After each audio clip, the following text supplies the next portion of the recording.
demonstrators that the Clinton campaign is essentially encouraging to show up tomorrow and protest at the DNC. With all of this talk about the popular vote going to Hillary Clinton, which only applies if Michigan and Florida are counted, it just seems like the mix is there for the Clinton campaign at least to sort of walk away dissatisfied. And I've always sort of wondered why the Obama campaign doesn't say, look, let's just let her have her delegates because the math doesn't really matter in that sense anyway. I think that's true. I think also the Obama people feel that in the end they have other opportunities for a show of force, more or less, to turn people out if it gets to the Credentials Committee or whatever. And they just feel that he has such a strong position in the actual delegate math, which they've been arguing for many months now, that they don't want to make this into a sort of the risk of a pitched battle outside the hall. And that kind of chaos, it reminds you a little bit of the possibilities for that Democratic convention in 1968 when there were so much the turmoil and chaos outside the convention. The Obama people want to avoid that, and so they're gambling that if they don't have sort of an equivalent number of people on the streets, they'll have their people in the room, in the seats where the committee is meeting, and they think that'll be enough. Ken Walsh, Chief White House Correspondent for U.S. News and World Report. Ken, thanks very much. We appreciate it. Thanks, David. And you can stay with MSNBC tomorrow for complete coverage of the Democrats' Rules and Bylaws Committee meeting and those protests outside. It is at the meeting where members will make the crucial decision as to what to do with the delegates of Florida and Michigan. Hardball's Chris Matthews will be heading up. One vote and honor the January election results.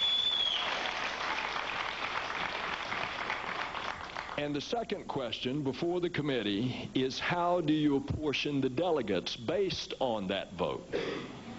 And that decision, of course, is within the purview of this committee.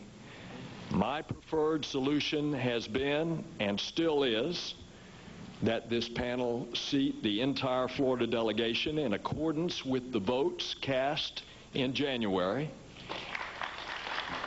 At a minimum,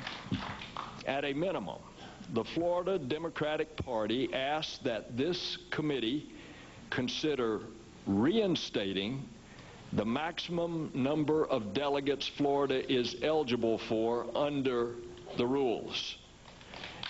Democratic voters in Florida, like their Republican neighbors and friends, turned out in droves for the primary to exercise their civic duty and cast ballots in the most exciting presidential primary in recent history. Almost 2 million Florida Democrats voted. These voters violated no rule. They committed no crime. They did not move the election date forward. The Republican legislature did. Yet they are the ones who would be unfairly punished. And in my humble opinion, they do not deserve punishment. They deserve to be heard.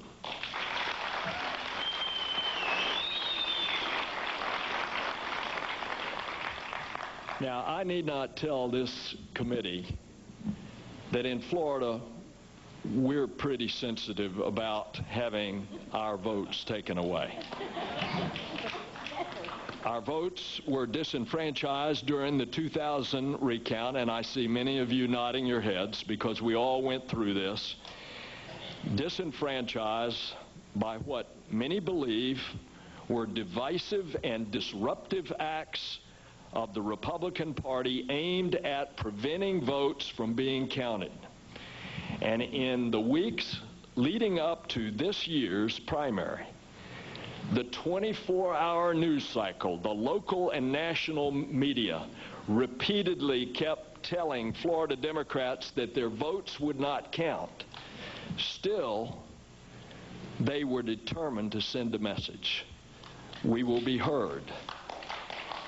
And as the election neared and early turnout numbers rolled in, it became clear that something extraordinary was happening.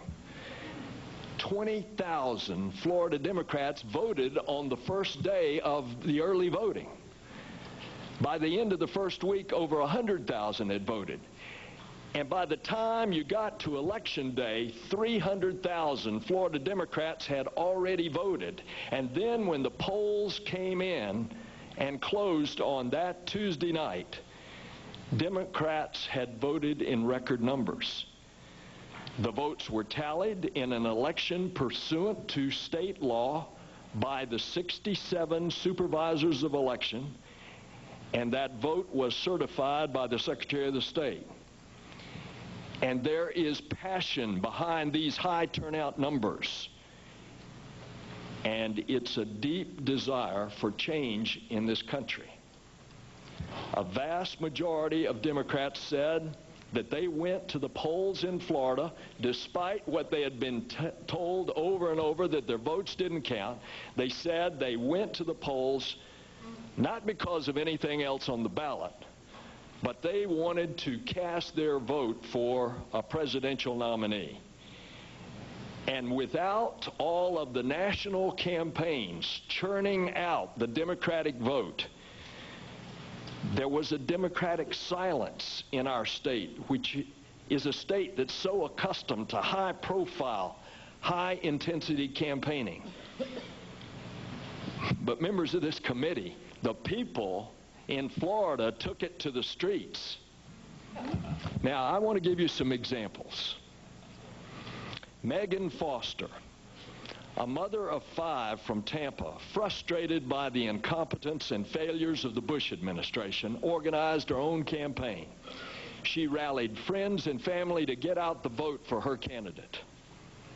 Her energy and enthusiasm was infectious and helped inspire many others to become politically involved and help get out people to vote all over the state. And then Megan was elected a delegate. Give you another example. How about Mary Mooney?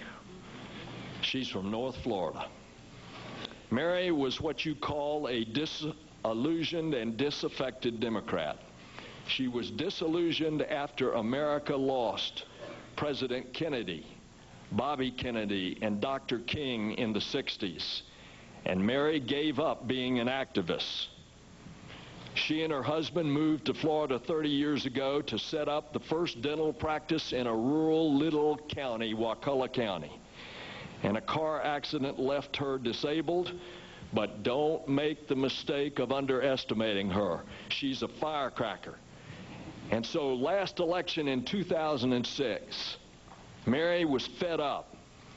She couldn't stand to watch what was happening in this country and not to do anything about it. And so Mary helped double the membership of the local party. She leads today phone banks in her free time, and she inspires other activists to stop complaining and get to work. And as a delegate to this year's convention, she desperately wants to help elect a Democratic president. Now, something is happening in this election, and something is happening in Florida, and you, as leaders of the Mary Mooney's and Megan Foster's more sensible political party, you should not get in the way of this passion, this movement. And on behalf of them and the millions of others who cast ballots in Florida, I urge you to recognize their votes. Reaching an equitable solution that counts the votes from January 29 is critical. And while the race for the nomination is not over, and we have 2 great candidates, and those 2 are personal friends of mine that I work with every day in the Senate. But while this race is not over, the dispute about these delegates ought to be resolved today, and in a way that sends a strong signal that our party is unified. There's too much at stake for us to allow this cloud to hang over us any longer. Members of the committee, this is not about a candidate. This is about the people of Florida. And I have to believe that part of what keeps everyday people like Megan Foster and Mary Mooney and thousands of enthusiastic and charged up Florida Democrats to keep going is the hope that this year, this election, will be different. Whether this hope is realized for the 1.75, 1 3/4 million Florida Democrats who voted, it now lies in your hands. And I hope you will hear their voices and count their votes. Thank you